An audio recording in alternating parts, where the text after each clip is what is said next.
This is Surrealism, a prism of realism. And we got a very special guest in the house. Queen Mother High Priestess, Ma'at M. Makaru. Amen. How you doing? Hotel. I'm doing well. Happy to be here and honored. Looking forward to it.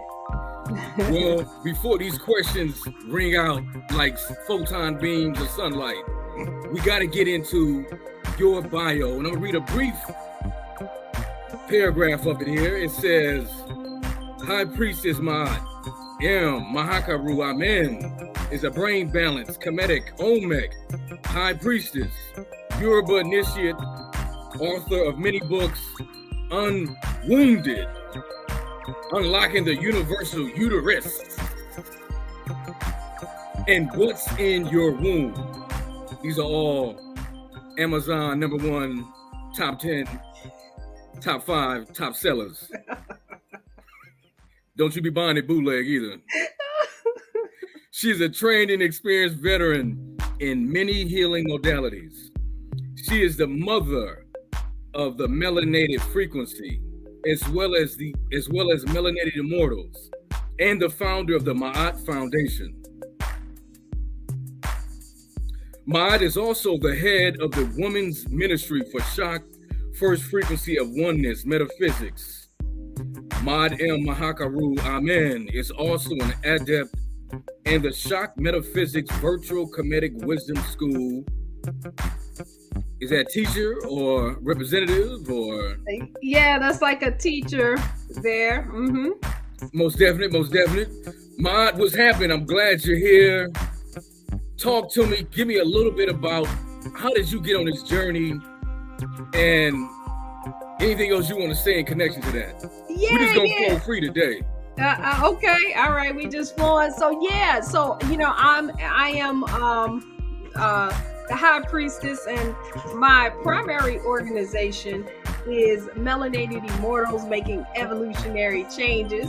Our mission is to shift the global consciousness of the melanin dominant population and establish an everlasting legacy of high frequency beings with immortal health and immortal wealth through the application and remembrance of cosmic knowledge. And so with all of that, comes the melanin frequency, the womb evolution, and many, everything that's on there. Okay. look, and a whole lot more. Right. Yes. Go ahead. So yeah. I'm very happy to be here. Very honored. Thank you for inviting me. And how the question was, how did I get on this journey? So, okay. Well, that's a long story, right? Right. That's a long story. Come on now. So, I guess I would have to start with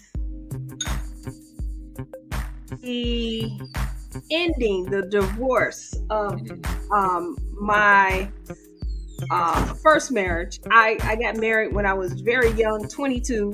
I didn't even want to get married, okay? I was in the church, and we was in an interesting church. It was a Christian church, but it was kind of cultish, okay? So I was kind of pushed together with my first husband, and neither one of us wanted to get married to each other. Okay, we might have wanted to get married, but we didn't want to get married to each other.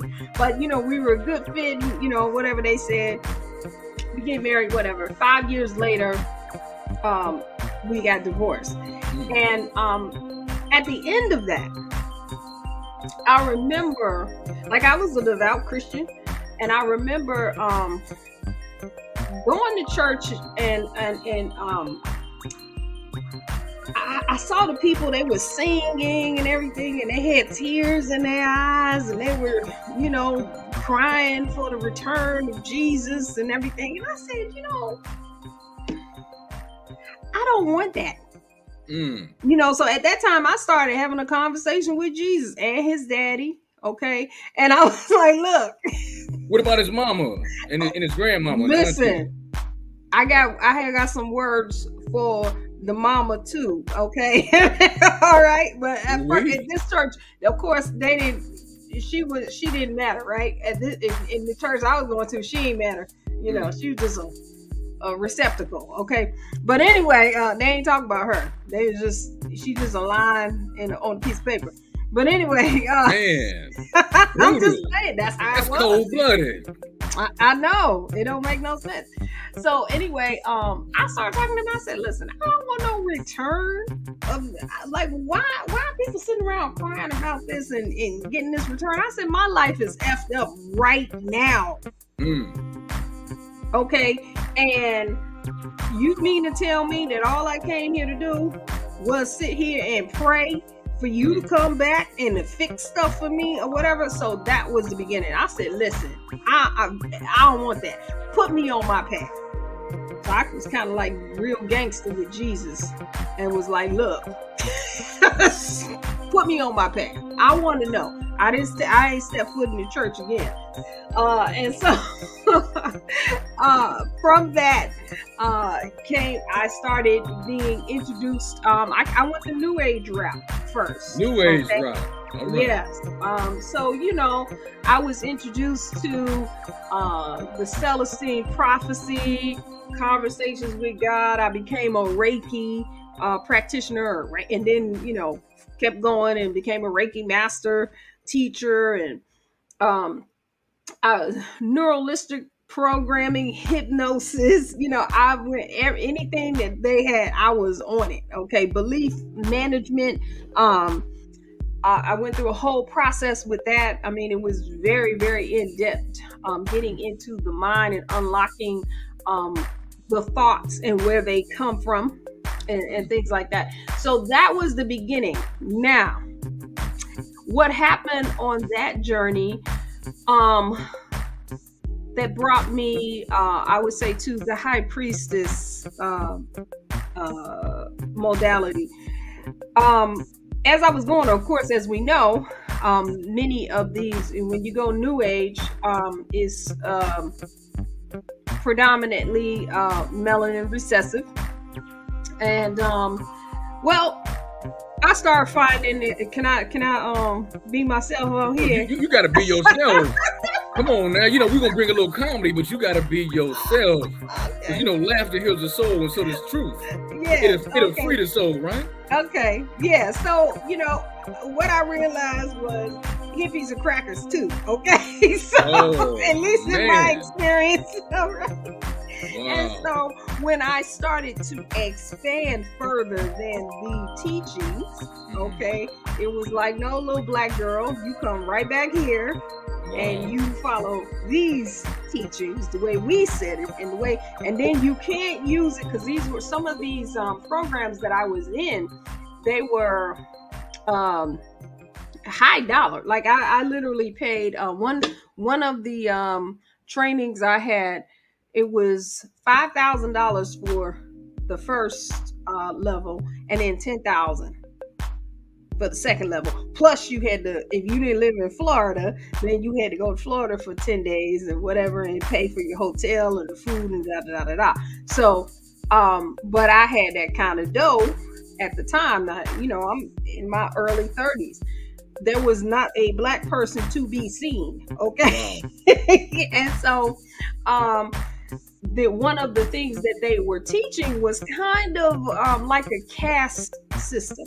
In a way, they were just saying, hey, listen, if you don't have this kind of money, or you can't create this type of money, then basically you don't deserve to be here. You came in as you are. And I said, well, wait a minute, hold on. I mean, I understand what you're saying. I do.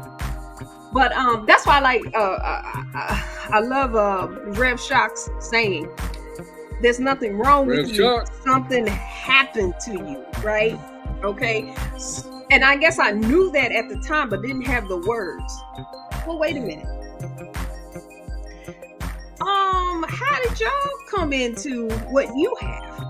You know, I don't know if you came into that honestly, and then you're gonna then say, now a group of people, I'm looking around, I don't see nobody that look like me except me, you know, or whatever, and you telling me that they don't deserve it because they're not able to do it. Well, every time, but you know, we know the history. I ain't got to go through the history. So anyway, from that, even though those a lot of those techniques were they were life changing. A lot of the techniques to help to get into the inner mind and things like that, those things were very life changing.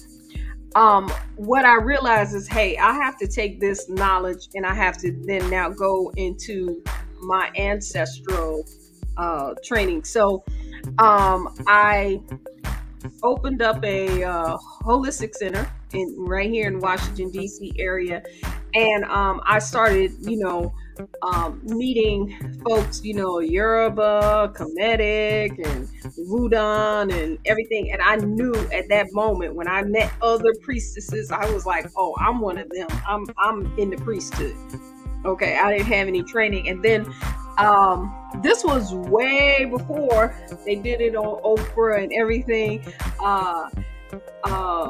What's the name of the group that did the DNA testing?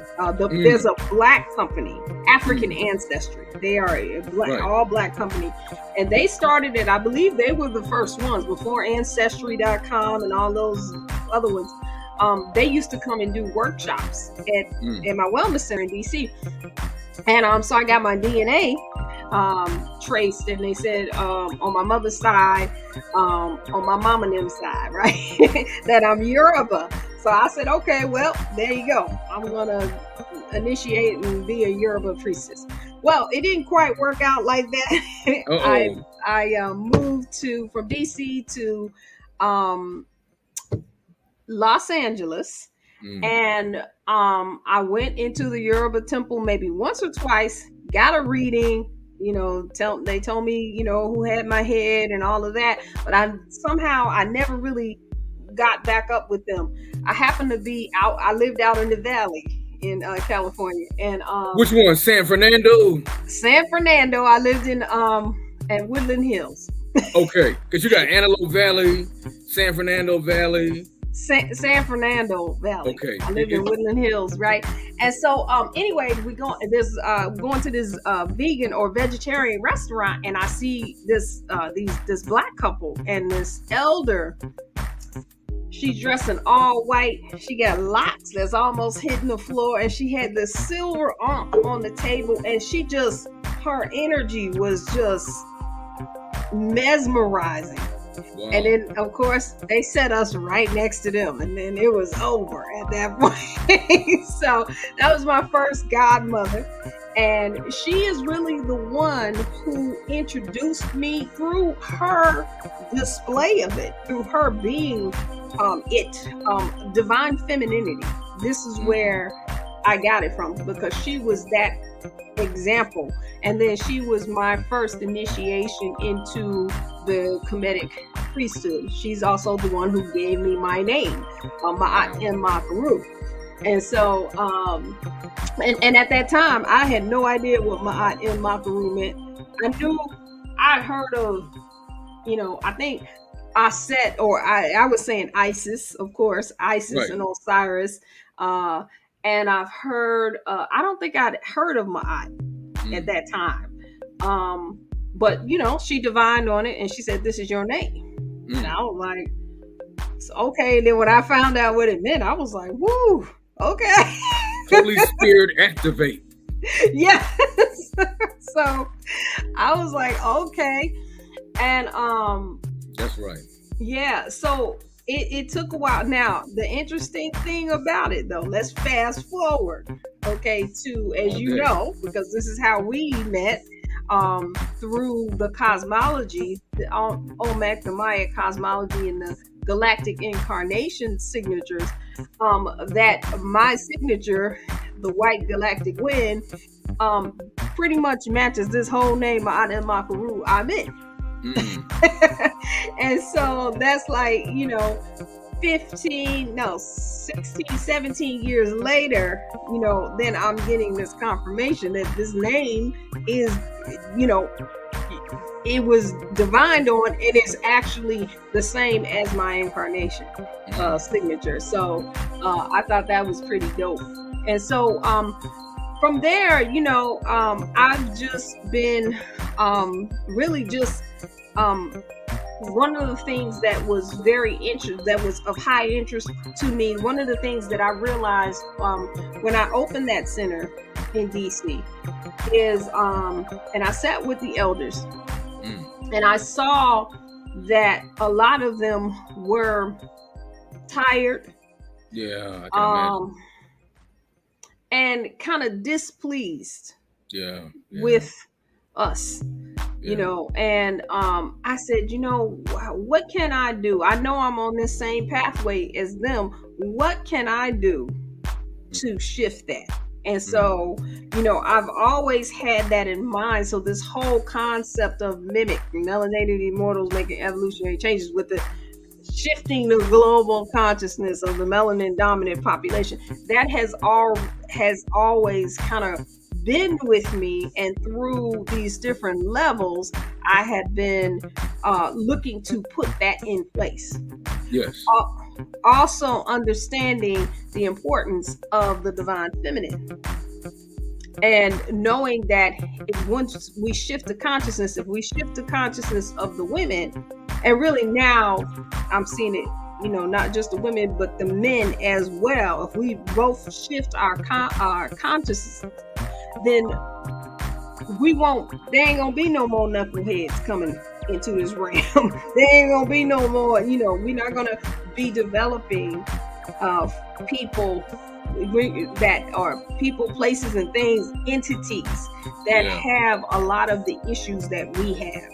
Okay. Yeah. And so that has kind of always been there with me, and it's just been evolving and evolving and evolving. So no, and I know this is the quick modified hurry up version, because I know there were many breakthrough moments along the way that give you confirmation of you moving in the right direction, or guess what, you're going backwards but forward, but you kind of take the long route versus short route. Any thoughts on that? Oh yeah, absolutely. Wow.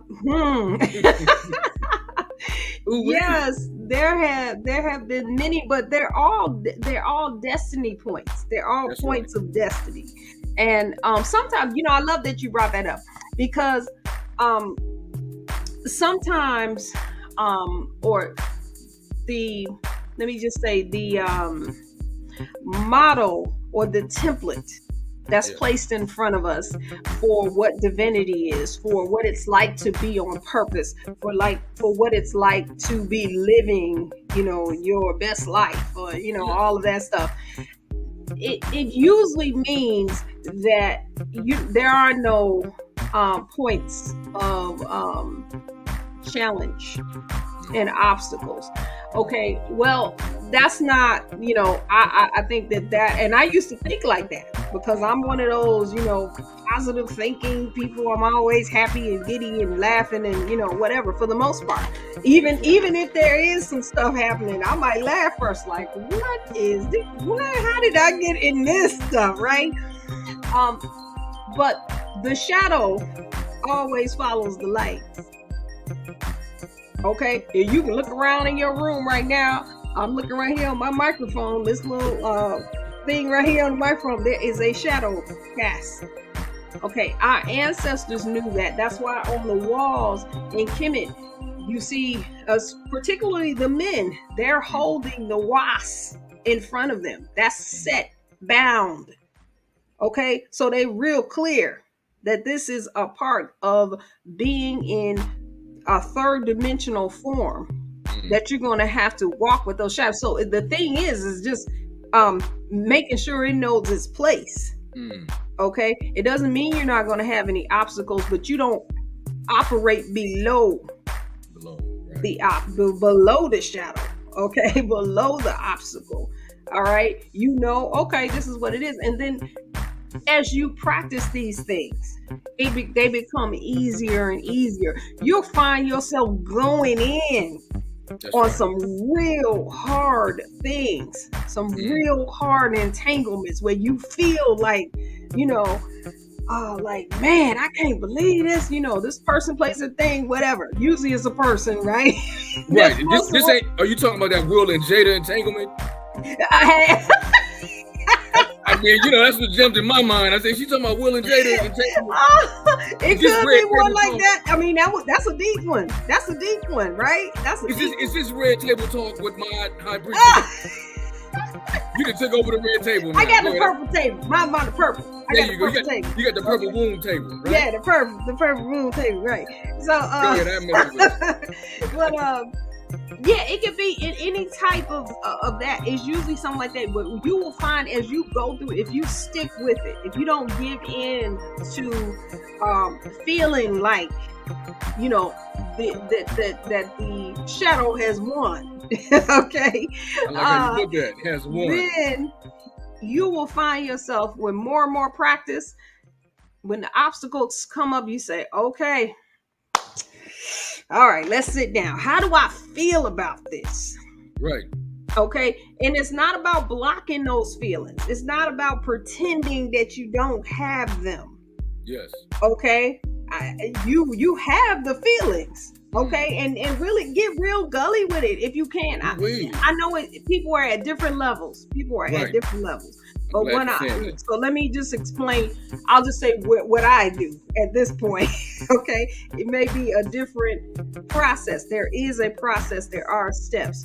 But where I'm able to go at this point is if it's something, I still have feelings. I still have things that I have to work through, and so I say, okay, all right, let's go in. What do I feel like? Man, I'm mad as hell.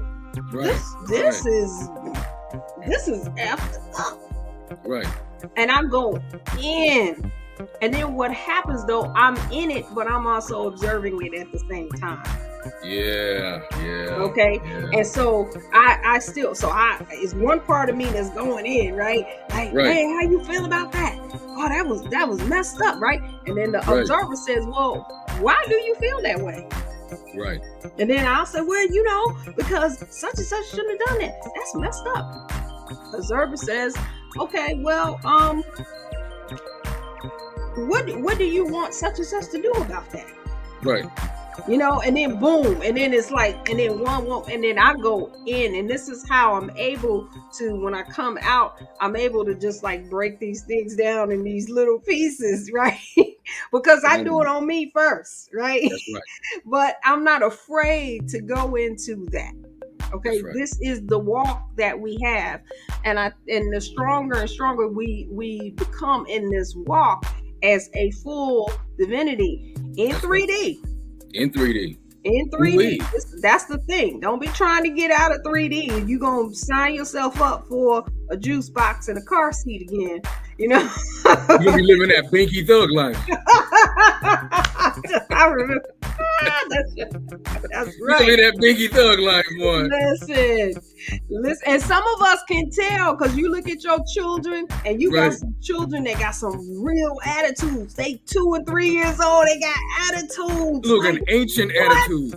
Look, how about this? An ancient attitude. Yes. There you go. You're looking like, well, wait a minute. How far back and what planet, solar system, star system, galaxy did you bring this from? Exactly. And then how did I sign up to co-sign to be a part of it, to help you to work through it, when it seems like you working me with it at the same time? I told my daughter when she was a newborn, and she had a little attitude then. I said, I told you to listen to me the last time. Oh, man. She would just cry, like, I'm going to get you, Oh, man. You said, I'm gonna get you, sucker. We had a little telepathic thing going on. I said, yeah, I know you, man. You trapped in that little ass body, right? You can't do nothing. Oh. And I'm your mama now. And she looking like I was your mama last time. Come on. You forgot? I was your great-great-grandmama. Something. You know what I'm saying? I said, I told you. You should have listened to me. I told you. Yeah. Wow. And But you know we what's deep? know. They face be just like that. Go ahead, I'm gonna cut you Yes. off, but they be looking like, because you see through the emotion and you're seeing the whole consciousness that's having that experience. I And said, you're getting the frequency of it from all aspects, and you're like, oh yeah, yep, oh, so this is payback to me. yep, yep, Oh, okay. yep, yep. So, Put the binky yeah. back in and get your juice. Yes. So yeah, there were a lot through the journey. There were a lot. There were a lot of things, a lot of lessons. The thing that I can say though is one of the things that I think that was successful with me because of my first godmother. Her name is Muta Nuket.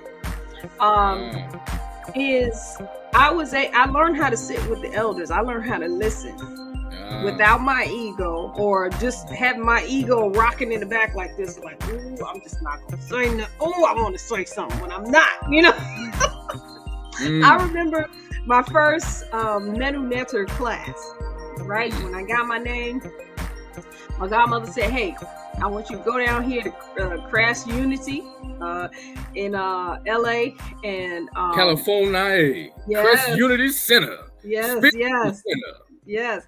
And said Queen Mother Nas is teaching a class. So you want to go learn Menu Netter, right? So I said, okay, cool. Because, you know, I'm thinking I'm something because now my name, you know what I'm saying? I'm feeling myself, right?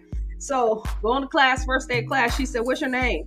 I said, Ma'at in Makaru. No. I said Makaru. All right. Wait a minute. You didn't do the Amen Ra on the end? You didn't give none of that accent. No. The Amen came later. Came later. It was added. Okay, so I was Ma'at Makaru, right? And so she said, how you spell your name? I said M-A-A-T. She said, no, you don't. I said, oh, M''A'-T. Yeah, that's how you spell it. She said, no, you don't. Oh. I said, what? She was like, no, you don't. She said, that's not how. She said, that's English. She said, would you know, if you looked on the walls in Kemet, would you recognize the name Ma'at? And I said, no. She said, well, we're going to call you Sister Girl until you know how to write your name. Oh, man. She gave you the pacifier and the bib. Yep. And the juice box all over again. Yep. She said, you came in here with a little bit too much attitude. You know, you think you all cute and everything. You know, you just up in here. Okay. Sit down, little Ma'at. Okay, we're gonna call you Sister Girl. And she called me Sister Girl until I was able to write my name in hieroglyphics. You know, the whole thing, Ma'adem Makaru. Okay. I had to be able to do that. So that was one of my first lessons. Is that with the cartouche or without it? No. Oh yeah, she broke it down. No, you don't want to put no cartouche unless you dead. See, come on now. Now put the hyphen on that. Nope. She said, no, don't put your name. She said, don't buy them little trinkets with your cartouche with your name in it. She said, are you dead? Because that's what they did when they died. They didn't walk around with them things on when they were living. That's what it did, people. I said, wow. You got a whole jewelry store right now about to close down. Yeah, I know, right? Oh, I shouldn't have said that, right? I'm just saying.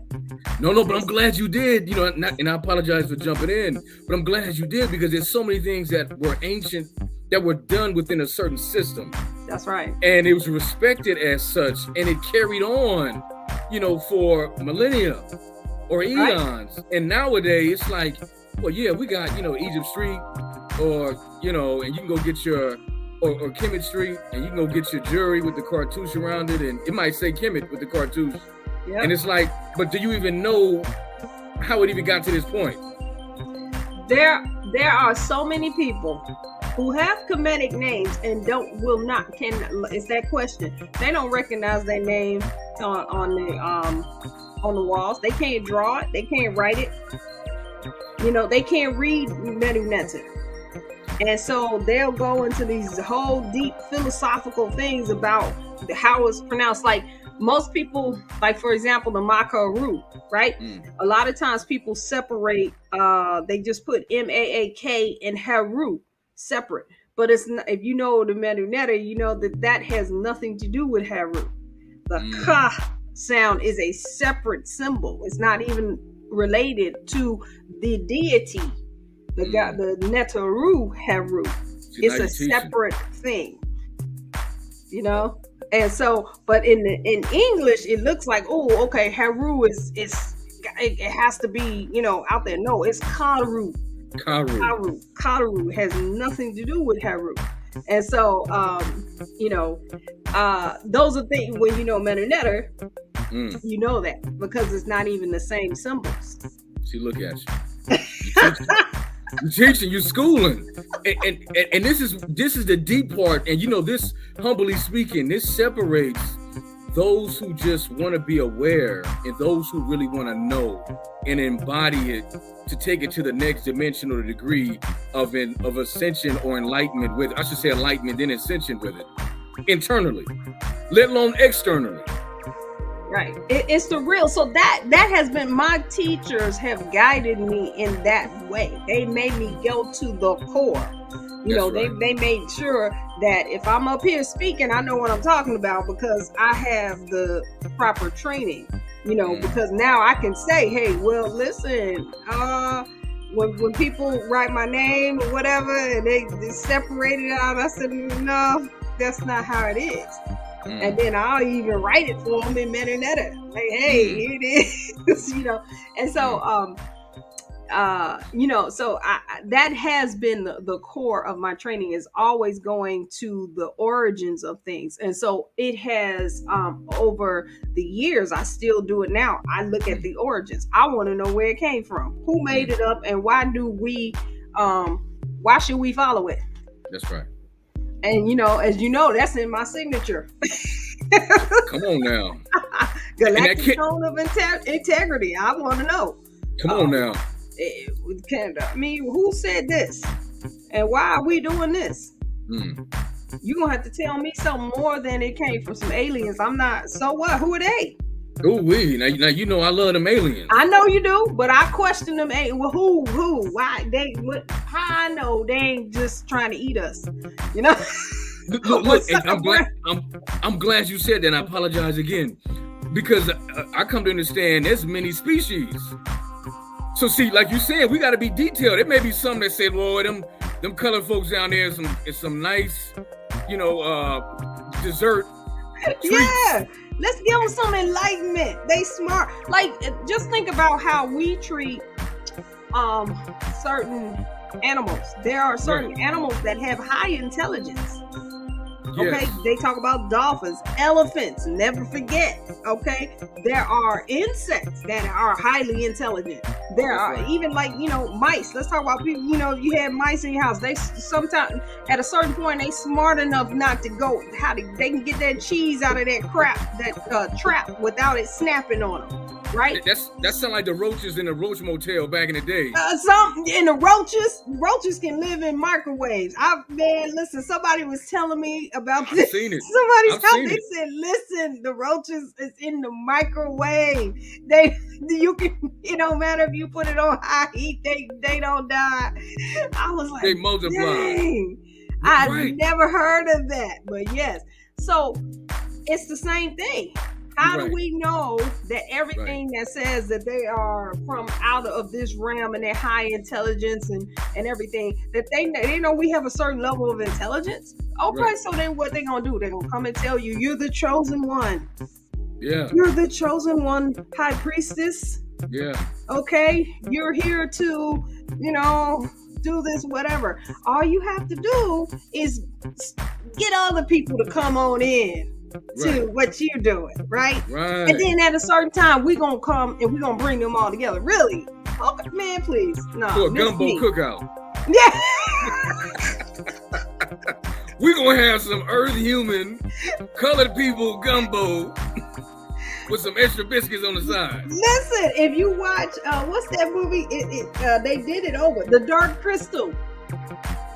I haven't seen that. I gotta Oh, snap. You gotta see The Dark Crystal. It was an old movie from like the 80s, right? see it. Okay. Okay, but they redid it on Netflix. Okay, and it was basically that. Okay, so my thing is, this is how are you safe from that? Well, everybody that came here incarnated into a physical form. If you incarnated into a physical form, that means you have a purpose on this planet that overrides everybody else's purpose for you.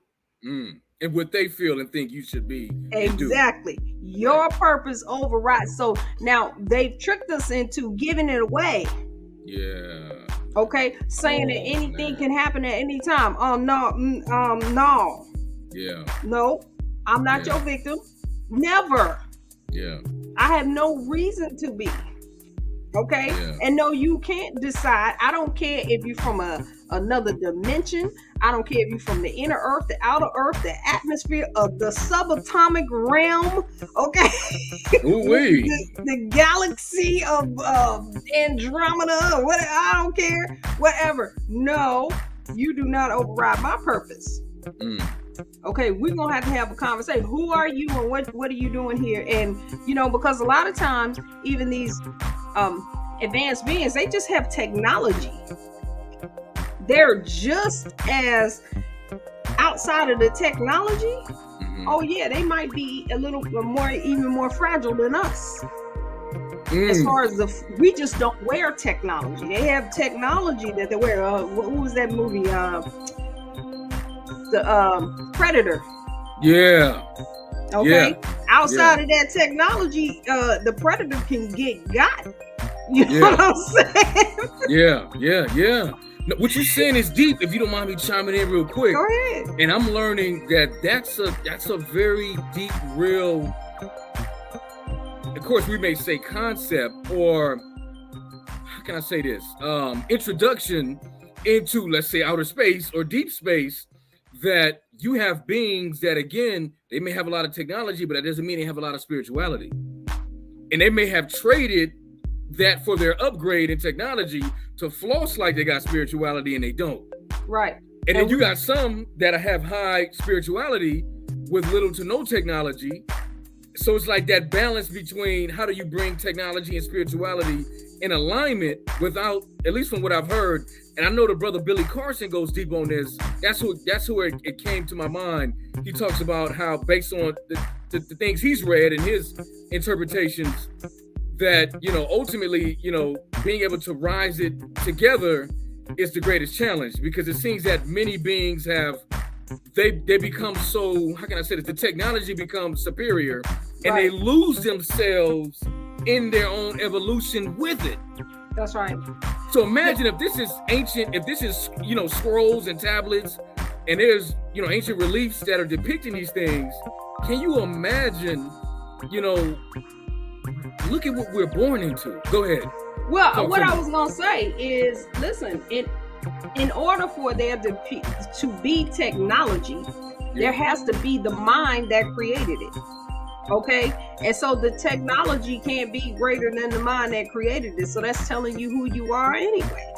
All right, so you just substituted it for the computer. The computer is just like, we have a trillion gazillion processes going on in our body right now, computing everything by lightning speed, probably faster than any computer. Okay. And so this is where they get a computer from. And and what did they do before? Like the movie Hidden Colors. Okay. They used the women as computers. Why? Because we're natural multitaskers. Yeah, y'all do it. Y'all the best. Okay. And so the computers were human at first. And so then they figured out how to take what they were doing and put it in technology. And so the thing about it is, I'd rather go with the spirituality, because technology is always going to have to keep up with the spirits with your spirit form, with your cosmic form. It's always going to have to keep up, because it's going to take one of us to create that, to give it that. It has to, it's coming from someplace.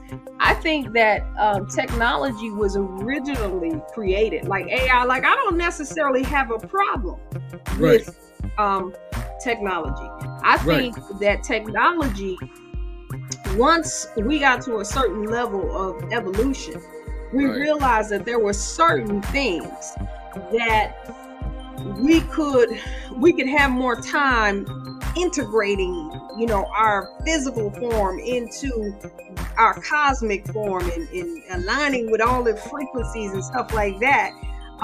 If we had technology take care of some of the basic things, cleaning, cooking, taking the trash out, doing, so I believe that they were at first created as a supportive role. Like I said, if it ever comes to it, if I ever have a robot, now I don't want the ones that look like humans. That's some sick shit right there to me. The ones that look like humans, that's sick. That's that whole concept of having a slave. They always want some slave. Look where you took it. I want my robot to look like C-3PO, okay? Or what's her name? Rosie. Rosie on the jet. See, look what happened. That's a very valid point, and I'm glad. Real quick, I'm glad, if you don't mind me jumping in, I'm glad you're saying that, because that has a lot of meaning and reference. Why does it have to look so human-like versus looking more robotic or android-like? And what does that say to the maker of that creation? Right, because they want to use it most of the time. They're looking to. I'm trying to change my background back so we can be all professional. Again. Come on! I ain't mad at it. Come on, man.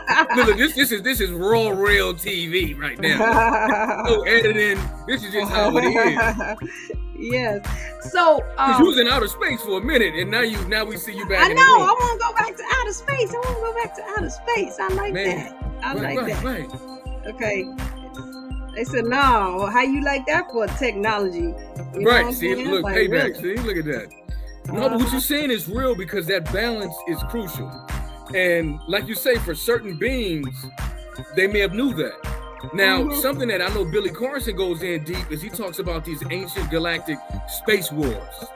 And from the tablets and things he's read, and his perception of what has been triggered by seeing these tablets and hearing about these ancient space wars and ancient technology and people having, some types of weaponry that can blow planets up. Can you imagine blowing up planets and sun? How do you blow a sun up? Listen, I wouldn't want to be the one who did. Okay, that's what I'm saying. Because see, that technology, so you got, like I said, you got technology, but you also have spiritual beings. See, there's some so-called aliens or whatever we want to call them. They're not common reference, right? Yeah. Okay, we're talking about spirit beings. Right. Okay, who are responsible for the order of things. Okay. And so this is so they're not, they ain't going for that, for that whole, we're gonna blow up another planet and that it's gonna be all right. You know what I'm saying? Come on now. Look, let alone, how about this? Let alone another star system or galaxy, as it's commonly referred to. How do you even imagine a being making that decision? Or this type of entity or ancient spirit? How do you come to that realization? Now, something I had to, in some of this, I'm still processing, and I'm keeping an open mind. And again, referencing Billy Carson again, he mentioned that, you got beings that own planets. You got beings that own solar systems. Listen, that's just as crazy. That's just telling you that they do the same thing. It's the same crazy beings being reproduced, okay? Thinking that you can own a planet or you can own a land. That's like them Elon Musk type people who, he probably want to own Mars, whatever. The planets are entities. Right. Okay, they have their own consciousness. There is not that. What is the connection between the sun and the earth and those transmissions that go in between? That's not a machine that's doing that. That is a frequency that is coming from an entity and is highly more intelligent than these folks who are trying to own planets. Now they're lucky that these planets, that these suns or these stars like ours are highly intelligent beings and have all knowledge. Also, they already know they're dealing with ants. You know what I'm saying? Or not, I ain't gonna even call them ants. That's an insult to the ants. Okay, they dealing with roaches. All right. Now that's an insult to the roaches. Okay, probably is, right. Well, whatever. They're dealing with some low. How about this? Sorry, ants, roaches. I ain't gonna mess with y'all. Low frequency beings. Real quick, you talking about below fungi, below bacteria. Come on. Whatever. And below microbes. Come on. And think they are intelligent. Right. Okay, you can't, this is a spiritual universe.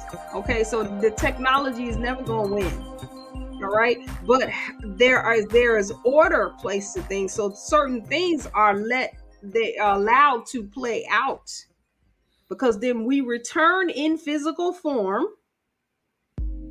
All right, to then go and deal with the others that are in the physical that just don't have a frequency right. Okay, so this is why we have returned in these forms. Okay, and it's time for us to stop being complacent and some of the nonsense that we see. It's nonsense. You can't own a planet. It is a being. It has its own destiny. It has its own frequencies. It has things. And like, for example, if right now in this moment, if planet Earth says, listen, I'm sick of this shit. They digging holes and pulling out the oil and the diamonds and there's all kinds of stupid ish going on this planet. How about we just how about I get all these MFers off of me? Okay. And let's just start with a new group. It can be done in an instant. It don't matter how much money you got. It don't matter who you are, what name, what scientist, or it don't matter if you're working with some other entities. They take them out too. Look, and you know, they not to cut you. I apologize again. They're always talking about, you know, the Western scientists, these sunspots. These sunspots in the solar activity and these solar flares. And then they talk about, you know, our technology and electrical grid system is very sensitive. And if we get hit with anything stronger than a E2 or 3 or 4, you know, I don't know what's going to happen. And we're going to go back to the dark ages and, you know, it's going to be lights out. The whole system is going to be fried globally and satellites falling from the sky and from outer space. And any thoughts on that? Well, you know, it's the shifting of times. That's what I'm saying. These entities, the spirit is a lot stronger than the technology. It doesn't matter how smart you think you are. It doesn't matter where you got your degrees from. And you're not going to beat that because you came from it. You're not going to beat it. It will take you, reabsorb you, okay, and rehabilitate you. Ooh. Okay, or dissolve you and put you back together the way you need to be. I mean, you know, come on now. So you're not gonna get past it no matter what. And so the sun is gonna keep being the sun. It doesn't give a flying about your technology and how it's taking out your grids. The earth is going to shift poles. It does not care what you're building, how you're building it, and if you're going to try to use the pole shifting to try to take over the planet, because you know I get all these things where they're talking about these companies that are going to, you know, if there's going to be a tidal wave, they're going to build a bigger tidal wave, you know, and I mean, that issue's going to backfire. Now that brings us back to us. Come on now. Why did we come here in this form? We can at this time. Yeah. Okay. We came to deal with all of these issues in the physical, in personal. You know how it's like, you know, you begin these phone calls, right? So we've been getting these phone calls for the last 20,022 years. Okay, listen, can y'all send somebody back up in here? Because these people is tripping. They about to go crazy up in here. Okay, Yeah, we need yeah. somebody to come from up from the Higher ethers. the higher office to come on down here and Regulate. on the floor. We need y'all on the Right. on the sales floor down here so y'all can come and deal with this stuff. This is why we here. However, what happens to us? Now we knew it was gonna be a problem. Hey, when you come down here, you're gonna forget why you came. Okay. And I got something real quick for you before you jump into that, because you're going in, you about to go in real deep as you always do. Now, you know, they talk about in the hospitals, part of that forgetting or amnesia process is them bright hospital lights. Imagine being shocked and your senses are so sensitive, and then the mother's in there, she's drugged up, she didn't sign all kind of papers, they injecting her with all these drugs, numbing her out, and then you coming in as an ancient soul return, and they got the lights of the brightest you've ever seen. Yep. And they just beaming you, and I've seen it. You know, the baby eyes is rolling and twitching, and next thing you know, they done hit you with the wand of Men in Black. Right. Yeah, they put that thing on you, and they put the stuff they drop in your eyes, and then they give you the Vicodin, and then they want it, and they'll depending on who you are, if you don't know, they'll just keep going. Oh, let me take the blood. Oh, let me take this. I'll tell you what. Then all the vaccines. Oh my God! Listen, my 8-year-old, I don't know her blood type. Is that right? I have no idea. Nobody's ever drawn her blood. Wow. Ever. Wow. I have no idea. And I know they be begging for it too. I'm like, I don't know shit. Begging, she don't go. I mean, come on now. but that's it. Exactly. See, you don't even, not to cut, I apologize again, you don't even put that equation in motion. So there is no one begging, asking to stick you and her, and can we just get a sample, and can we just figure out, because, you know, we do got a blood drive, and we'll pay you $500 million for some of that DNA. You want them temples? You want them temples? Let us get. We just want a pint of blood. Yeah. Okay, right, because we know you want to resurrect, you know, Atlantis again, right? You know, yeah, you want to be Lemuria and all that down there. Yeah, Maraway, all of it. Come on now, you want to bring the ancient inner earth people to the surface, right? Bring Shangri-La out here, right? You know what I'm saying? And you want to take them from outer space, let alone if they're on the backside of the dark side of the moon, or if they're operating a ship that's sending a beam to the moon. You trying to bring in contact all them, right? Yeah, you can do that. We just set you up real nicely right over here. Yeah. See, come on now, that sounds like someone's offered. Well, no, I haven't received that offer, and I'm just saying that because you ain't walked in the doors yet. Right, I'm right. With you. I'm saying I have no need. That's and right. but so yeah, those things, those are some of the things that we knew that was going to happen, and we'd have to remember in this way. We'd have to remember by, you know, having these organizations, having a constant communication where in tools where we start to unravel the artificial. Okay, but now once it's unraveled, now what we gonna do? Okay, go ahead. That's the question. Go ahead. Now what we gonna do? Are we gonna spend most of our time caught up in the same thing? There comes a time where you're gonna have to decide: do you care more about your relationship issues, your money issues, your health issues than you do about the purpose of this planet? Do you want to return and do all this over again and have to remember yourself again? Or do you feel like you reached a plateau? Oh, you got so much knowledge. Oh, everything my aunt said up there, oh, I already know all that. So, you know, I'm good. Well, I'm not. Okay. Listen, I used to say I just cracked open the egg. Okay. So I cracked open the egg, and I'm still walking around with it on my head, right? Yeah. You know, so I ain't figured out how to take the egg off my head yet, you know, whatever. So there ain't no plateau for me. I'm still going until I decide, until I fulfill what I came here to do. I'm not done. I Yeah. just got started. Okay, and so Come on now. I have to decide every day there's Yeah. a decision that has to be made. Yeah. Okay, Yeah. that says, hey, listen, do I care more about all this shadow shit? Yeah. Okay, or am I going to fulfill this mission? Yeah. We are here. There's a convergence of us happening at this point. All right. And so the more and more we come together, the more and more we interact with each other, and we use these tools of remembrance. Yeah. Okay. Then the less we're going to be worried about all these names that I remember when I first heard about, the Rothschilds and the Bilderbergs and the I forgot, it's a whole bunch of them. Right. And you know what I call them. I don't know if you done heard me say it, right? Oh, okay.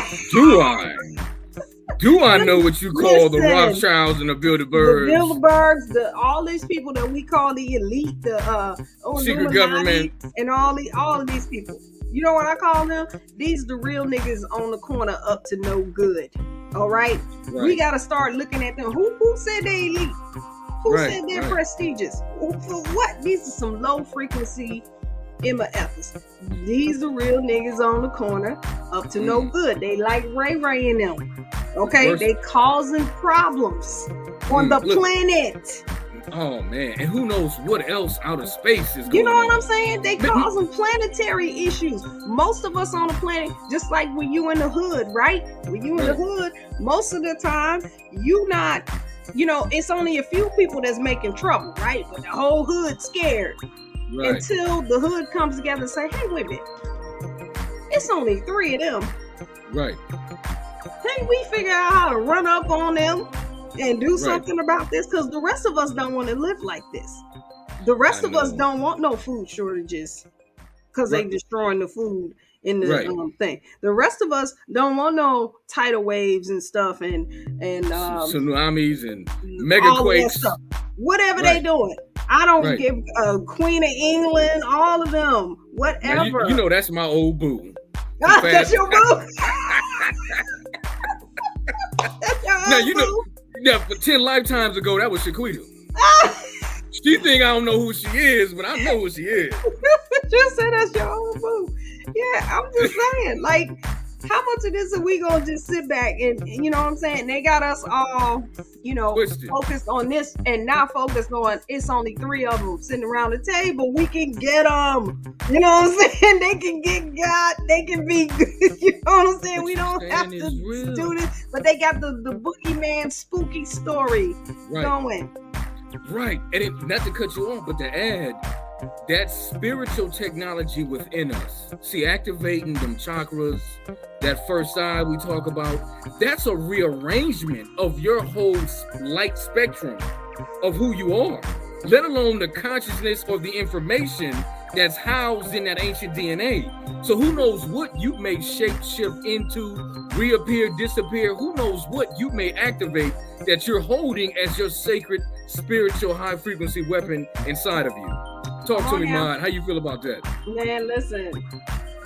Anybody who is in ancient African traditions or ATRs, if you've ever possessed a Orisha, you know that. You know what happens. And I remember when I did it. Now, I might get in trouble behind this, but I asked Kristen, how come I can't just keep it? How come it's just for that moment? No, I want to keep mine. Okay. Not just for that moment, not just for when the Orisha come down and ride. No, how about I'm going to possess myself, the fullness of me as a divine being. Okay, as a direct expression of the Creator. How about I possess that all the time, all day, every day? And like you said, when it come time, if I need to, hey. Now, I didn't come here for that. I didn't come here to that's not my role. I'll say it that way. It might be somebody else's role, but it ain't my role here to fight. It's my role to evolve. Yeah. When you talk about evolution, the plan has already been laid. It's already done. It's a done deal. it's just going to go. Right now, there's nothing that we can do in this moment to stop another star from being created. There ain't nothing we can do in this moment to stop another galaxy, universe, Earth, whatever. Right. Subatomic realm, whatever's being created at this time through evolution, is nothing that we can do to stop it. It Right. has already been determined. And so when we think about ourselves as that we have already been determined, our destinies are already written. The connection between us and the earth has already been written. Us and the sun and the universe and the cosmos. We came here to coordinate things, okay, for this level of evolution. So that the next legacy doesn't even know this stuff.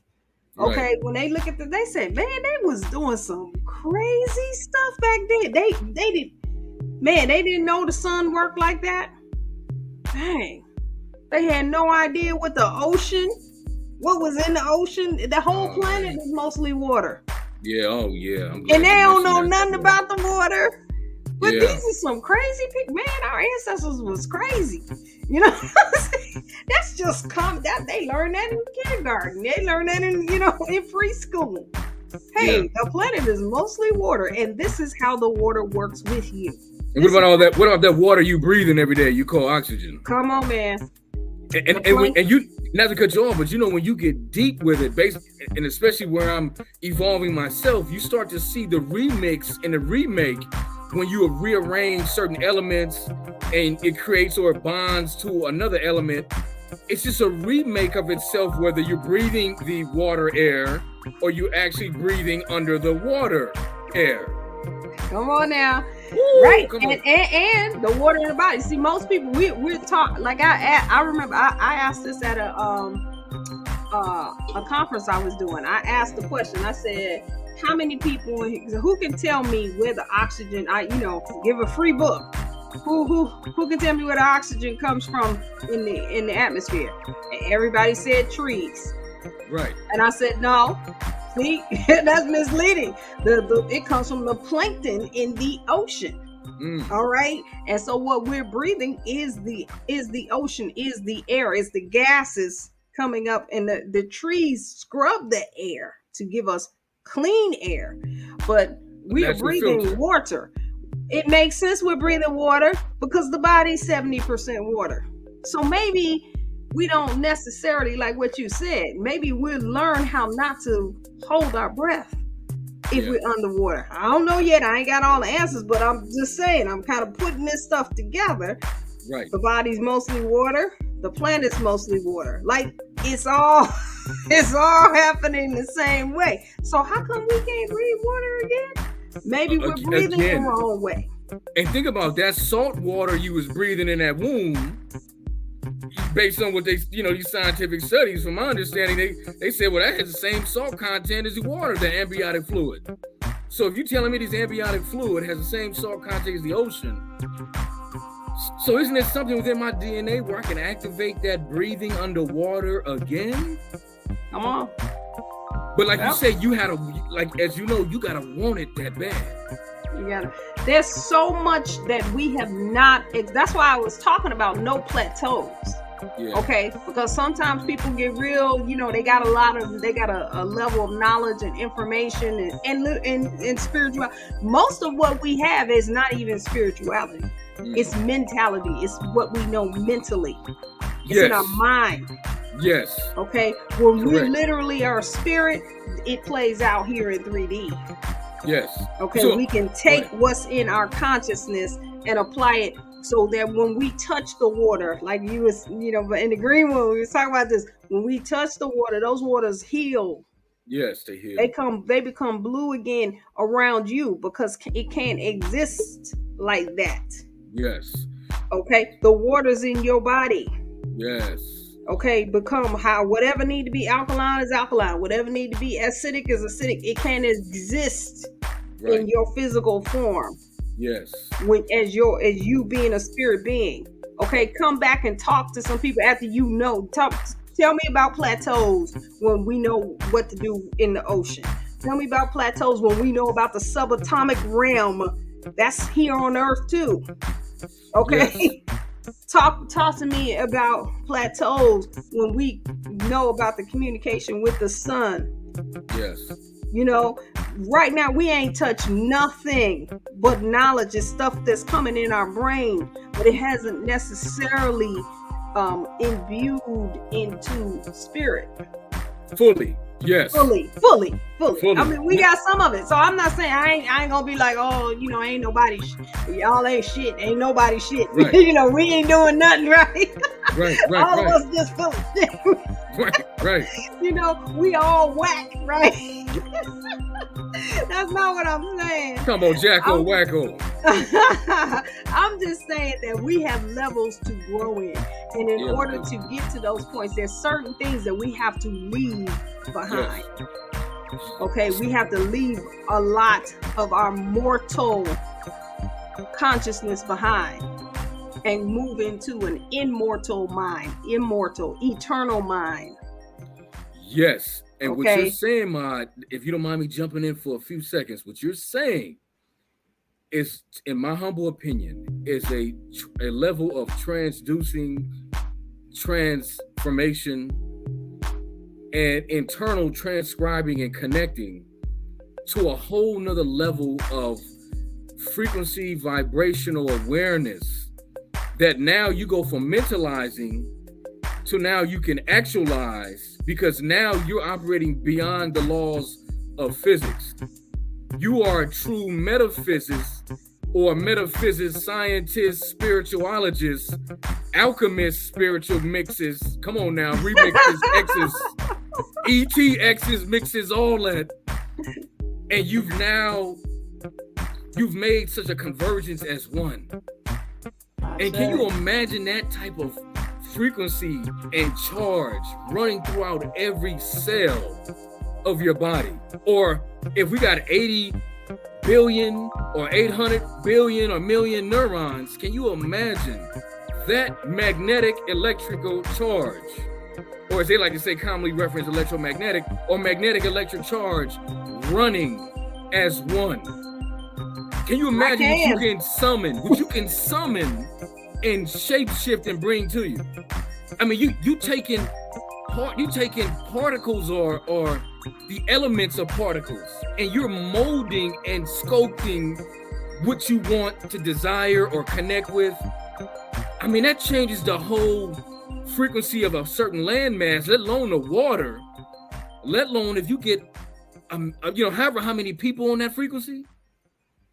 You open up a portal, you become now these supernovas, you opening up portals, you're exploding, you're taking elements, you're drawing in these finite particles of that ancient dark matter that's around us. We got a lot of that we ain't even taking and working with. A lot of this ancient space material that goes through your roof, goes through your apartment, goes through your car. You got ancient space material that's raining down on us that you breathing in, taking in, that's helping to keep you alive all the time, let alone the powerful sunlight, all that information and ancient knowledge that's sent down as we see it in the spectrum. And think about it, they say we only see the visible light spectrum. That's right. So imagine what you don't see and what's even beyond that. Because see, my question goes, who set all these suns in motion? Who put the sun in the core of the earth? You got elements rubbing and colliding on each other, creating frequencies and charges to help hold certain densities and things together.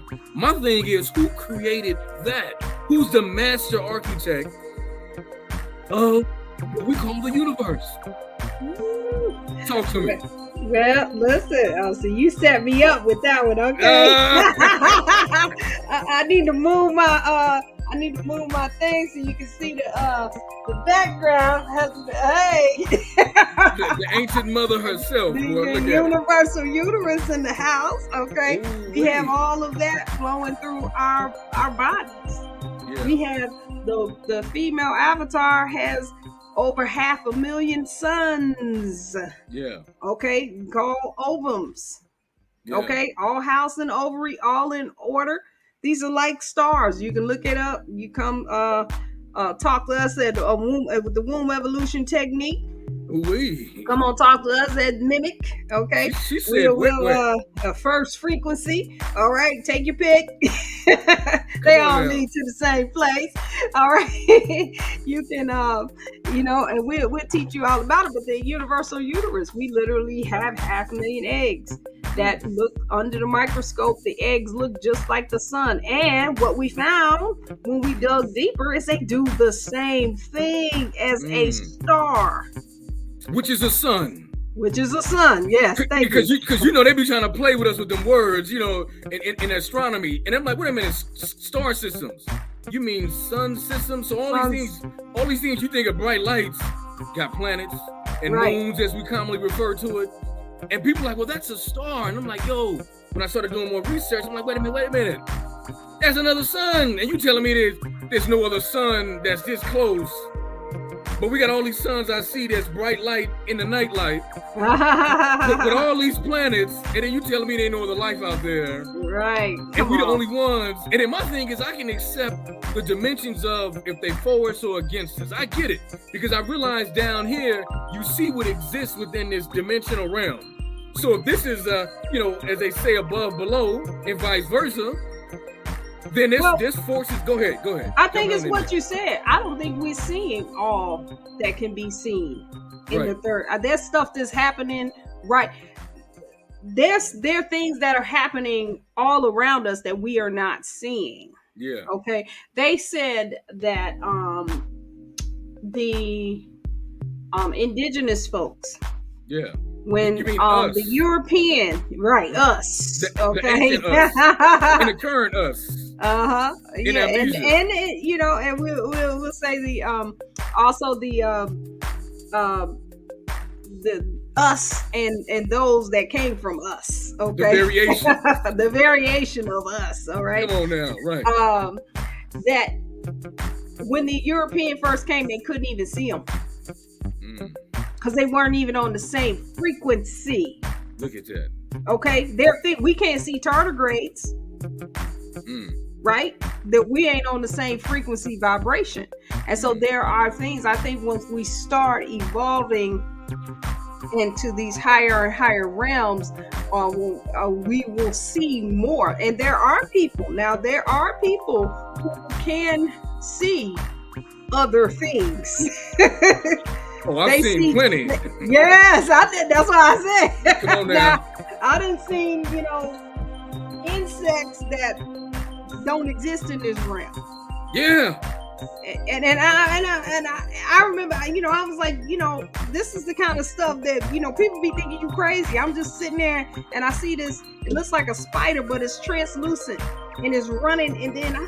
And when I kind of get closer, it disappears. And I've seen it more than one time. More things just kind of moving in and out of space.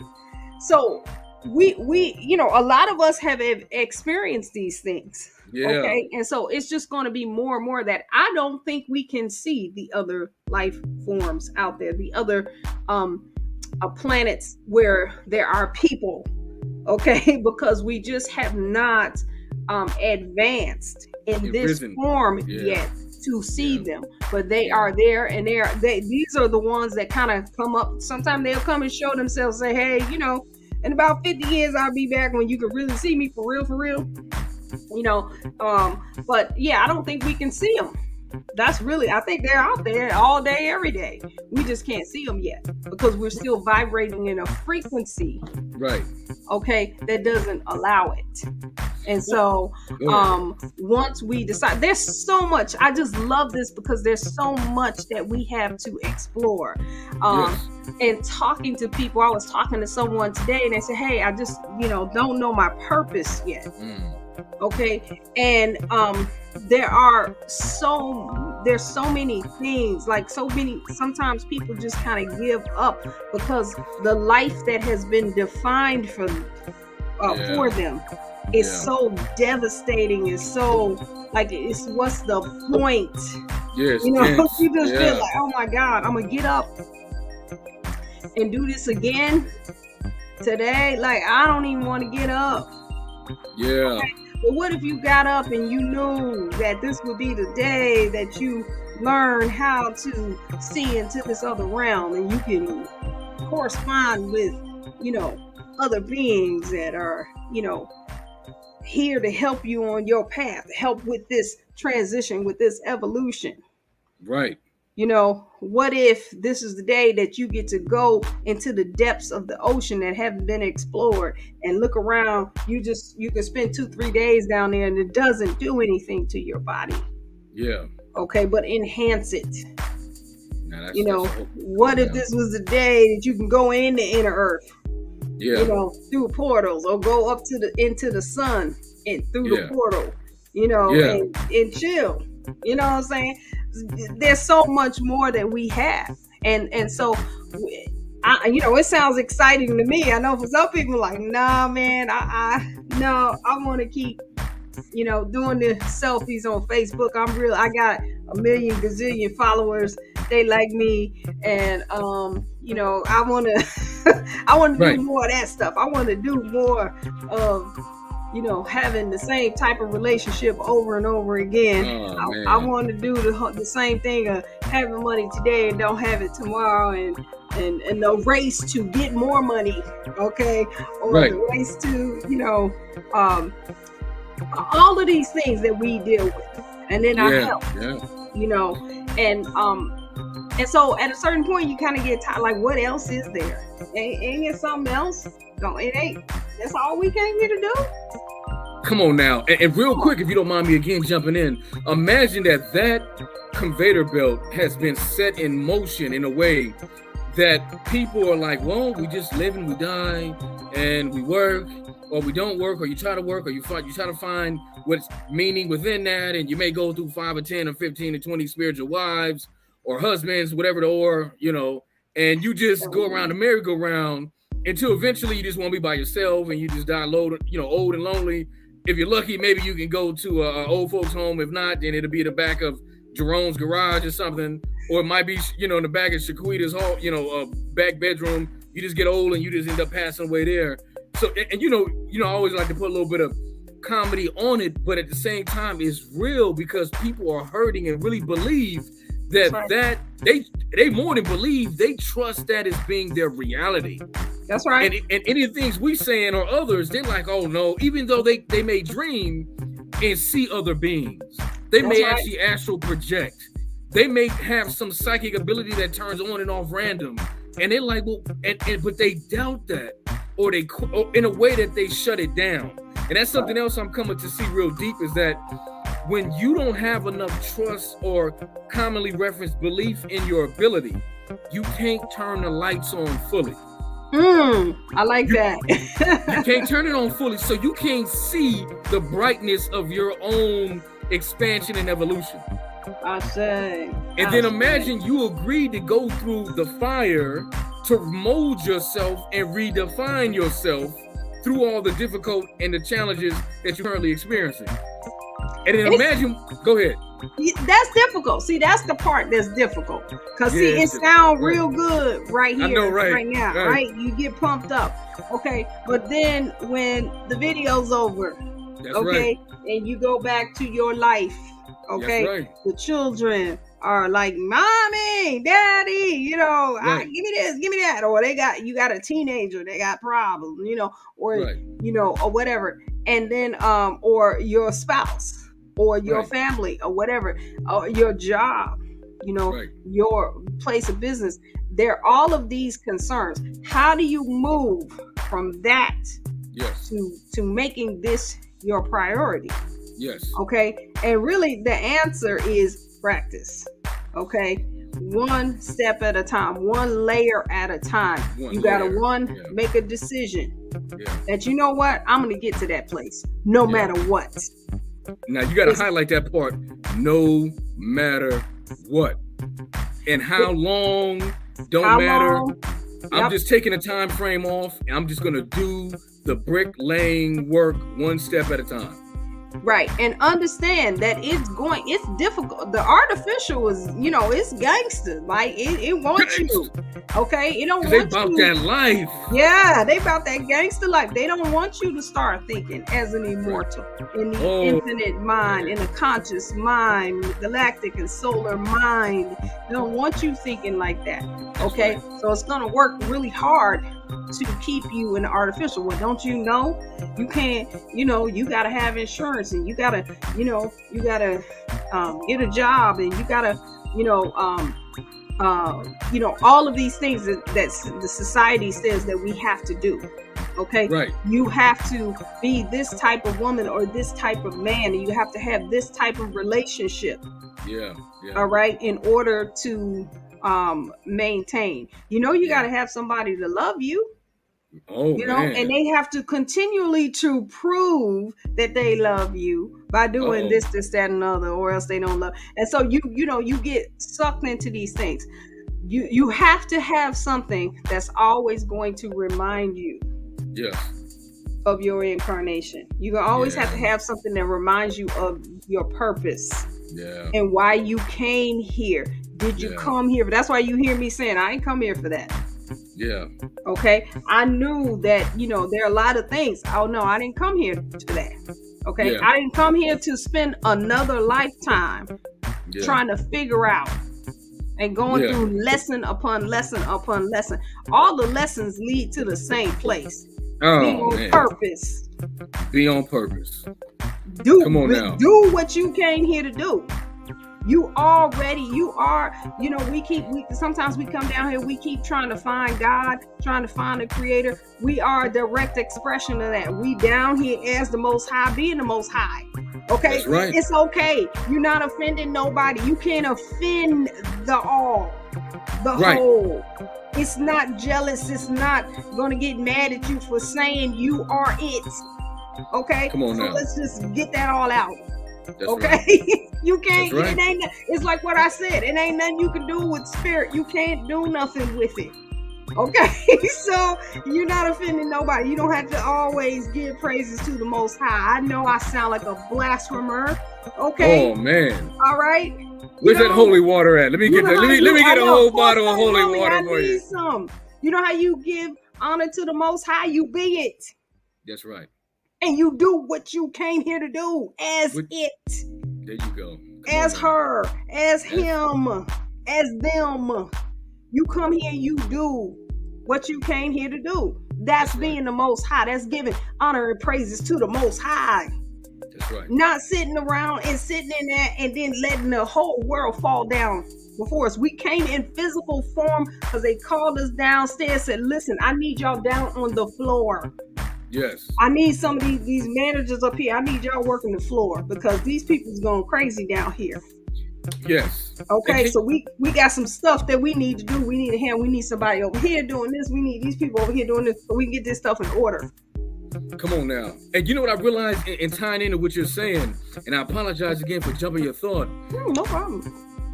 How can I say this? It hit me the other day, and it was like, you know what?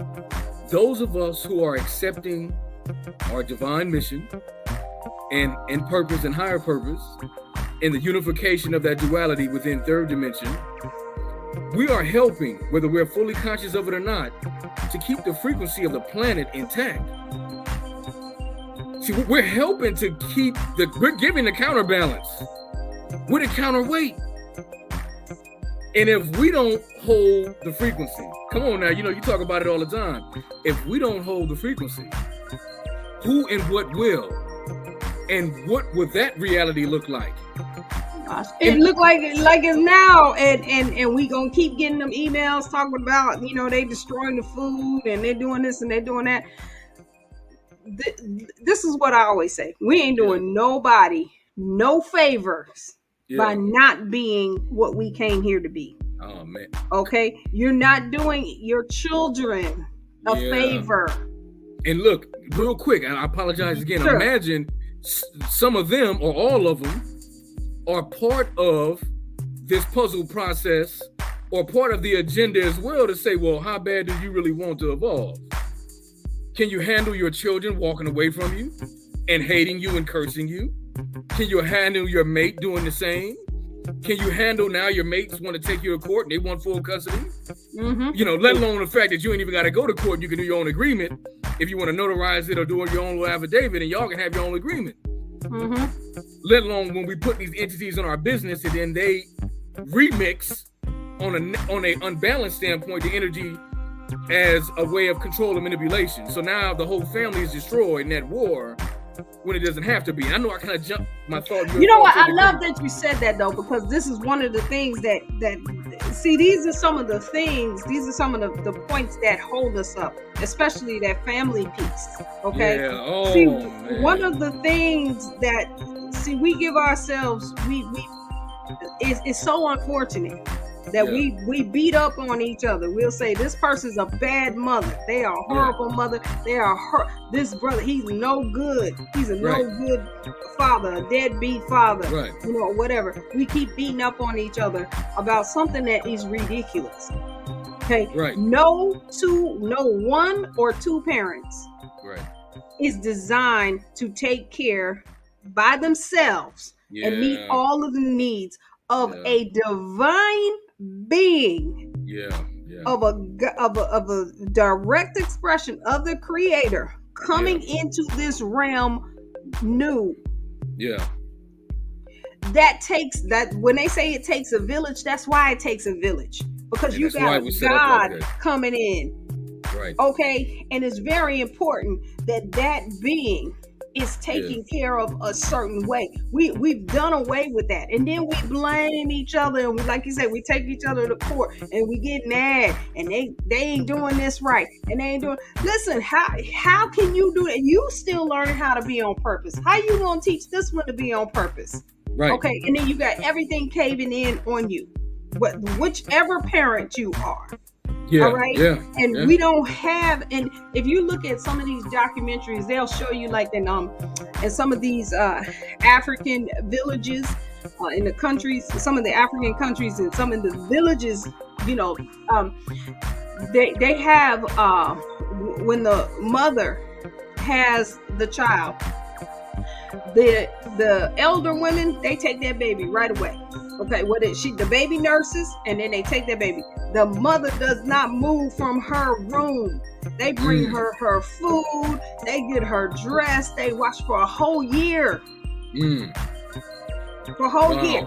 And the mamas, the grandmamas are the ones that is really taking care of a lot of the nurturing of the child. But the child comes and feeds from the mother, of course. Right. And the mother gets her time. And then, after that, the child, they determine what the purpose of the child is going to be. And everybody is responsible for the children. They don't go back and say, oh, your mama didn't teach you right. What's wrong with your mom? What's wrong with your daddy? Where's he at? He's deadbeat. He's whatever. We have stopped. This is what I was talking about on Rev Shop yesterday. One of the things that we have stopped, the women have stopped being women and the men have stopped being men. Yeah. Okay, your body gives you the blueprint of what you actually are. The male physiology is revved up. The sperm are always moving. They revved up, and this is showing you immortality, because no matter how many that come out, it's gonna be a million more right behind it, right? And they are fired up. They are always catalytic. So how we look at somebody's wife, and we always want to keep him in the house. No, you need to sit over there and you need to sit over there. I need to keep my eye on you. You know what I'm saying? So you got a grown ass man sitting in the corner rocking, knowing that his body just wants to go. It's not always about him being with somebody else or whatever, but it's just exerting that energy that's natural. Right. Okay. Right. And for the women, one of the things that we love, we're nurturers. We want to be loved. We want to be that booed up thing. It's okay. If you want that, that helps us to then expand this universal uterus. Okay.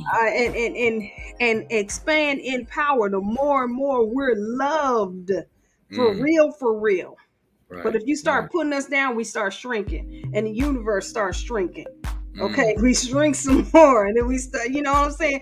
And so these things are just some really natural, and we start crystallizing and become hardened. These are these fibroids, these cysts. Okay, See, but what if we knew? What if we just lived naturally? Okay, nobody would be mad at nobody. What if we had the support for our children?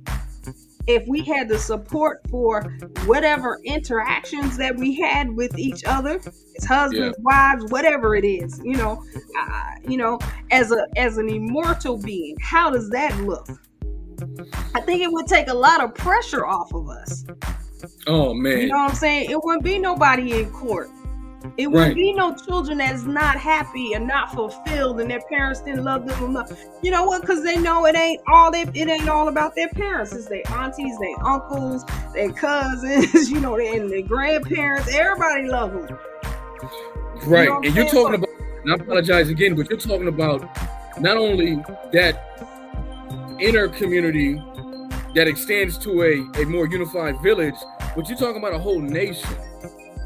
Ultimately, that's a whole lifestyle versus just, this is something I do as a trend or a fad. This is a spiritual lifestyle for the betterment of the evolution of us and those that come after us. I say. Yep. And we know that, and I mean it humbly, we know it within our DNA fabric. When we humbly can get to a certain frequency of awareness and universal truth, you're gonna come to those conclusions. But how one moves forward with that is always, like you say, that's the $1 million question, because it's a lot of evolution, and that evolution is not easy, doesn't feel good, may not like you may not like it, and it comes with a lot of shedding and letting go based on, humbly speaking, and you can jump back in, how deep you say you want to know and heal and grow and evolve.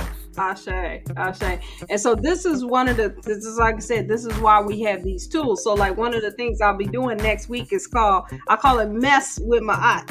Managing ask you about that. Evolutionary survival stress, right? Can you say it again one more time? Let me hear that Managing evolutionary survival stress. Okay, so I said mess with my aunt, right? These are my group coaching sessions. And it deals with exactly what we're talking about. What do you do? Like, you want to be in the stars. You want to be, figuring out what's happening in the ocean and all this stuff we was talking about.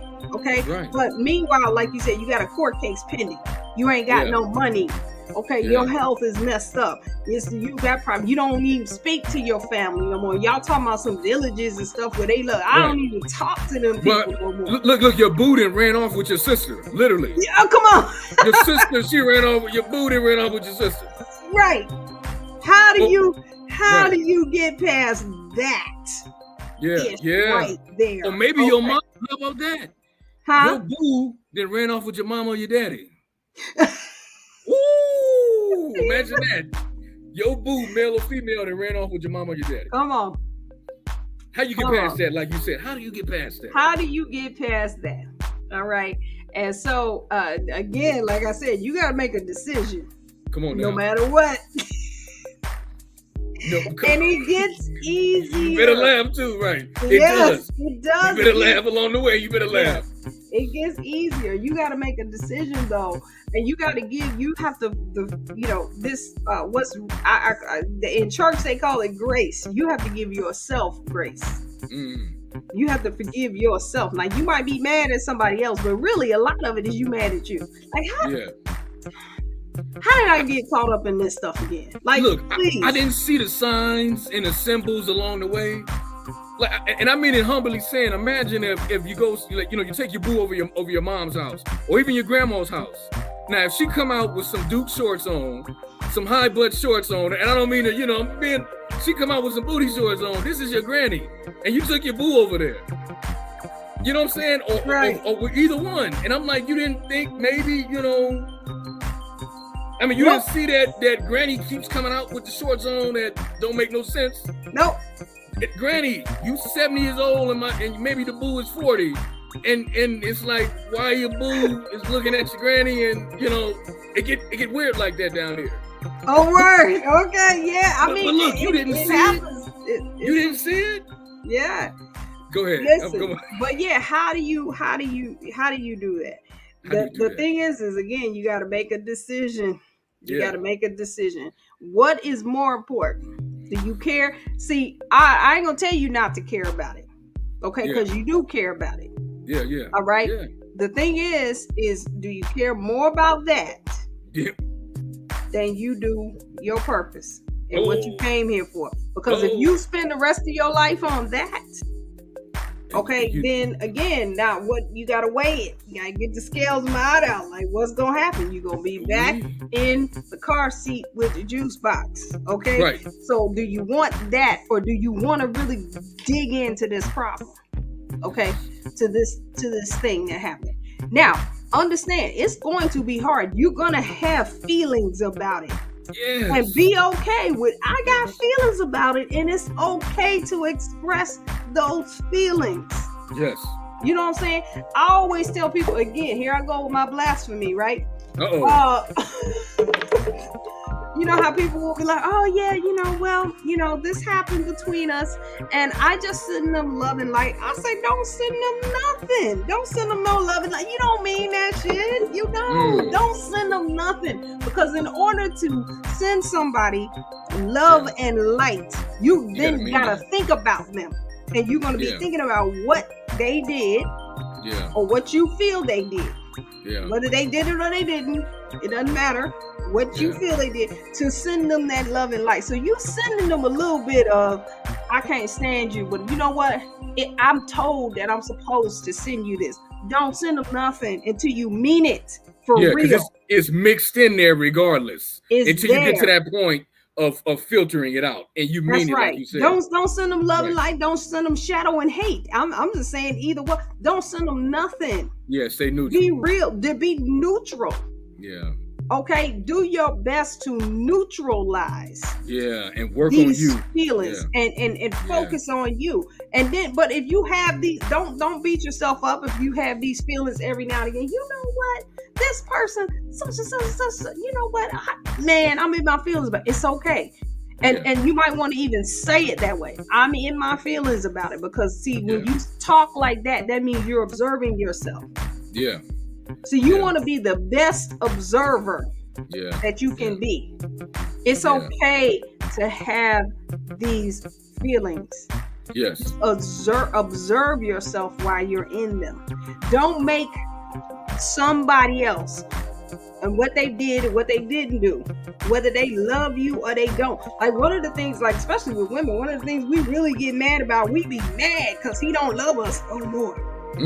But do you really want somebody who don't love you, who you gotta convince to love you? Do you really want that? Like, see, when you're an observer, you can ask yourself that question. Oh, well, he don't love me and I want him to love me. What? Do you really want him to love you? Yeah. Because if you gotta convince him, you always gonna be questioning whether it's true or not. So it might be hard, because that's the one you picked. That's the one you love. So be all right with that. Something is go ahead. Something is off balance. It is. This is the thing. There is no way. The universe don't work like that. Okay? You can love somebody and they don't love you back. That something is off balance. Either you truly don't love that person. Yeah. Or you don't love yourself. Or you don't love yourself. Or they might be lying about whether or not they lie, if they love you. They may love you. And see, you may know that, okay? But this is what I say. Sometimes people can take that kind of thing to their grave. You gonna sit around and wait for them to figure it out while you go through all these emotions? Like, what you gonna do? Can I add this real quick? Go ahead. You on point, and what you're saying is beyond real when it comes to the fibers that are left that become tied knotted within someone's heart and their mind. And then imagine those fibers within their mental and emotional and their spiritual, it's just knotted up in an unbalanced way. And then, like you say, just because someone says the words of love doesn't mean they unconditionally love you. They may love you with conditions. Let me say, well, I only love you as far as you can cook, you can clean, you can do this or that. You know what I'm saying? And when the money run out, I don't love you no more. No okay? more. You ain't no good to me because we ain't broke. No good because we broke, and you didn't took my whole fairy tale away. Come on. And I can't get the Jordans no more and the sweatsuit, and I can't be flying no more up in the club, and I can't jump out the Range Rover, and all of a sudden now you talking about we gotta sell everything. What? Yep. I don't love you no more. Okay? You ain't gonna do that job no more? I thought you liked paying the bills for us. Working 60, 80 hours a week. And I'll be here flying with the fellas, and we playing, Xbox and whatever, Super Nintendo or whatever PlayStation, and I thought you was cool with that. Like, and all of a sudden now you talking about you stressed out. Like, how you stressed out? Look, and imagine somebody asking you this, and they see you every day, and you going through your moods and your changes, and then they say, well, why are you stressed out? We just went shopping. We just went to the, to whatever, Macy's or Nordstrom's, or maybe if you're lucky, you go to Marshall's or TJ Maxx or Ross or wherever you went to. Could be the dollar store, the Dollar Tree, the 99-cent store. How are you upset? How are you mad? You just bought like 10 purses on our way to the dollar store. Remember that man was selling those purses? We got you the Donna Karan and the Michael Kors bags. And we got you all that from behind the alley, the 99-cent store. Remember, he was first out the truck, and I got you like 10 of them for $100. And you stressed. You mad. As you know, the conditions people set on, quote unquote, their love. And then we like to hear that word because it has a frequency. We automatically go into the program of it because we know that it exists and is real because everything is created out of that. Mm-hmm. But then as you see with the creation of love, there's also chaos and war when it's not balanced. When you don't have balanced love, you got chaos and war. There's no order. There's no order. And imagine, go ahead. And that's the thing. You want to, you have to determine whether or not that these experiences are more important than purpose. Okay? Not that they're not important. Okay, are they more important than purpose, or how can they now be integrated into purpose? Okay, so that you don't have both people are purpose focused. Yes. Not each other focused. Yes. Okay, into that codependence. And they only focus on the mission. They only focus on the purpose. And as long as everybody on purpose, okay, it's a smoother thing. It don't matter if the money run out. You focus on this purpose? Oh, okay, well, we still in love. Oh, it don't matter, the health condition. Okay, we focus on this purpose. You might need to go run around the block a couple times. Okay, but we focus on this purpose. We still in love. We still go together, right? Can I add this real quick? That's when that's when the other party, male or female, wants it as bad as you do. Come on. Because see, if they don't want it as bad as you do, that's it don't apply. Why are you wasting your time? That has to be the highlight. And I know it's because I feel I love, and I know. Listen, I'm talking from experience. I have wasted my not my time, my mind. I have wasted my mind. Yeah. Okay, because I was in love. I just love him, and then whatever. Listen, I'm wasting my mind. My mind. I can take my mind and be focused on purpose. Okay, I can't. If you don't want it as bad, you don't want this purpose, you don't want this mission, you don't want to fulfill what you came here to do. You don't want me to fulfill what I came here to do as bad as I want to. Then, boom, you got to be over there. Yeah. Because it don't match. I can't. I'm on this. I'm over here on this, and I have wasted my mind. I have spent lots and lots of my mind space trying to figure you out, trying to figure me out, and try to figure him out. Right, look, them. against with me, them. Right. Come on now. Come not on just now. one. Whoa! I'm just not at the same time. Not at the same time. Right. I'm saying, okay. Right. But yes, no, a lot of times trying to figure them out. You talking about your fourth spiritual husband? Hey, however many. No, we not Come keeping on, man. count no more, right? Ooh, you don't keep count of the body count. Got you. You don't keep count of the body count. Look, what Erica Badu say? You don't want to fall in love with me. You're going to have to change jobs and change gods. Okay? Oh, man. She said change jobs and gods. Oh, man. Ooh-wee. Yes. What you said was dope, though. Yeah, you gotta be. They gotta want it as bad as you do. Not the relationship, not the codependent part. Right. The mission. The mission, the evolution. Because that's a different type of feeling. That's a different type of love.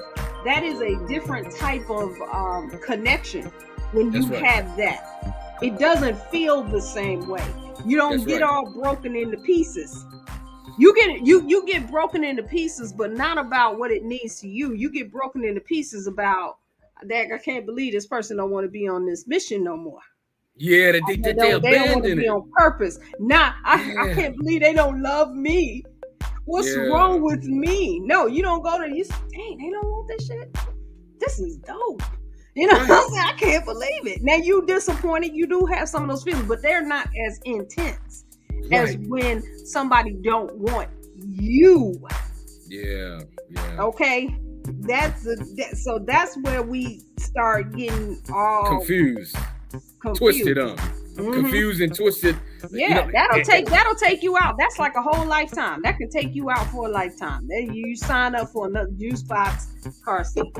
You're right. And think about how many people having strokes and heart attacks and organ transplants and high cholesterol, as they call it, high blood pressure, and everything else in between, over who they live with. And this change and this transformation that this person don't, love. Or, I always play and say, "Love, you don't love me no more." Harpo, you don't right. Right. Yeah. And it's real, but like you said, in its proper perspective, in its proper evolutionary state, and with enough spiritual integrity and balance, it's more when they, like you stated, when they don't want the mission no more. And you like, I thought our love was the mission. I thought we loved the mission of purpose and evolution. I say. And now you loving my 70-year-old granny. He's still on that granny. Look, you got some bad grandmas out here. I'm telling you. But I'm telling you, I'm talking from experience. You don't care that they love that person. You just wonder why they choosing a person over the mission. Like, what the hell? Where they do that at in evolution? In advanced being. Where they do that? They gonna choose a person over mission and purpose? Oh, all right. But guess what? I heard that because. Go ahead.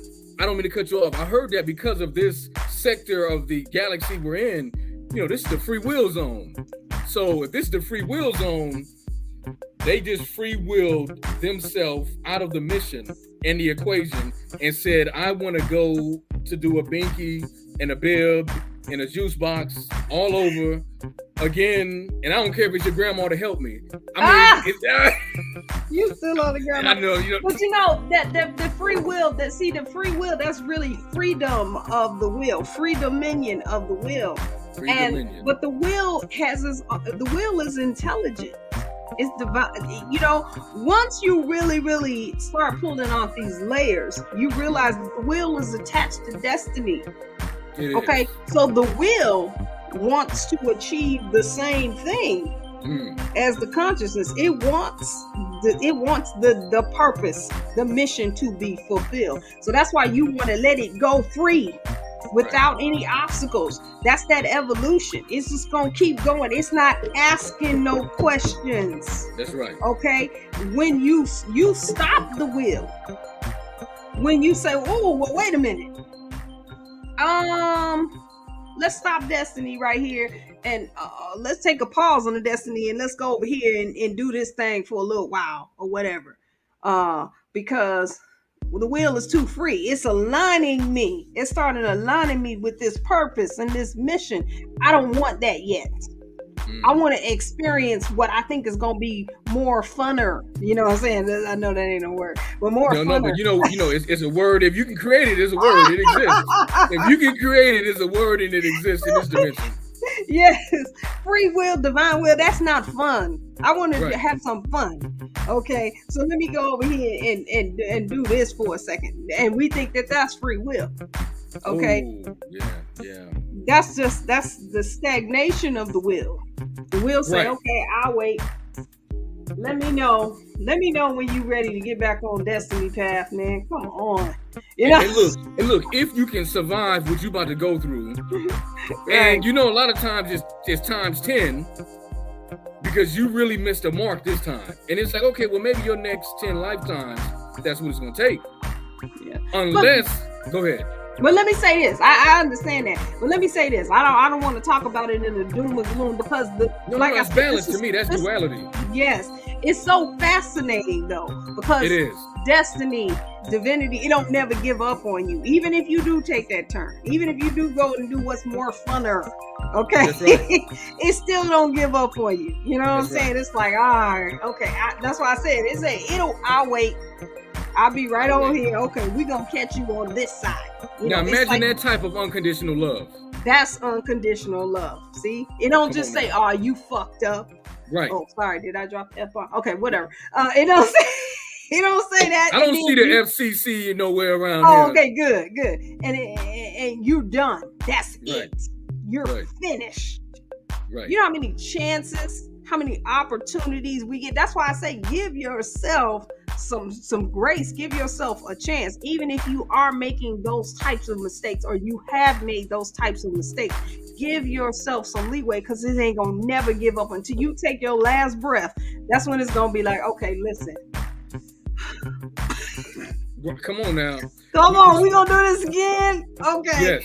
Until you take your last breath, it's not giving up on you. The spirit don't work like that. Now that's some unconditional universal love. Conditions. But like you say, when we don't know, and I've heard many people's stories and testimonies about their near-death experience and how it wasn't until that experience that they saw things more unified or more open. And they realized that they were operating very limited and in a very dense, unaware state. And it changed their whole perception on themselves and even within their experience within this current lifetime. So I feel you, but like you say, sometimes it takes hard lessons. And it may take you losing your body, what we call a body. But again, we all know it exists. It's not, that's the reality to transformation and change. But it's still, like you said, it's still unconditional, that it's always there and you get another opportunity or another chance. That's right. And however another one. And however it balances out. I say. Mm-hmm. Well, I'm gonna give you a quick time check. We're about an hour and 51 in, man. Ooh, wee. Yes.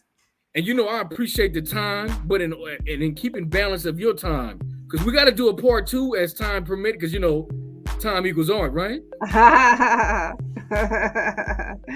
Yes. So I do need to move forward. It definitely has been an honor being here. I enjoyed the conversation. You did your little your blue cosmic monkey thing. And ooh, wait, that's K91, man. Come on now, and pulled it out of me, and almost got me over here pulling out the good stuff. Oh man, come on now, we just scratching the surface. Ooh, wait. When you start throwing them galactic codes and signatures in there, you know what time it is. I say. Come on now. K91, ooh, we all day. Cosmic monkey in the flesh. That's what's up. So, most definitely. Yes, definitely. What I would say in closing is, you want to find out more. You want to find out about these tools so we can get up on some real-ish, okay? And we can, detangle these cycles, okay? And move into our own fluidity, our own evolution, okay? Check out the link. It has everything on it, okay? Right. The link tree. And definitely, also share some love with Surreal Sunstones, Most definitely. K91. K91, Blue Cosmic Monkey in the flesh. Yes, Baby, yes. baby.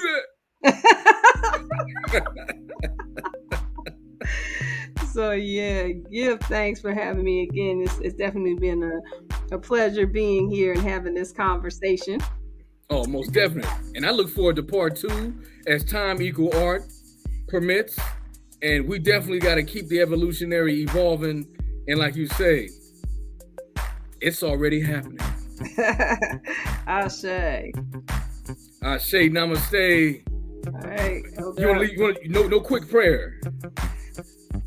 I can do first frequency. Go ahead, do it. Most definitely. Okay, come on most now. Because we're messing with mine right now. We want to mess Well, with you know what? I'm going to end it both ways. I'm going to say Okay. the mission statement of Mimic, Melanated Immortals Making Evolutionary Changes. Our mission is to shift the global consciousness of the melanin-dominant population and establish an everlasting legacy of high-frequency beings, immortal health, and immortal wealth through the application and remembrance of cosmic knowledge. And we will end with the first frequency affirmation. I am one with first frequency. I am one with first frequency. I am one with the first thought idea. I am one with the first thought and idea. I am one with the firstborn people. I am one with the firstborn people. I am one with the only one. I am one with the only one. Ashe, and so it is. Ashe, ashe, ashe, oh, and so it is. And I am your brother from the Cosmic Mother. That's what's up. Most All right, definitely. Hotep. In la Kesh, Alakim, Unab Ku. And we out.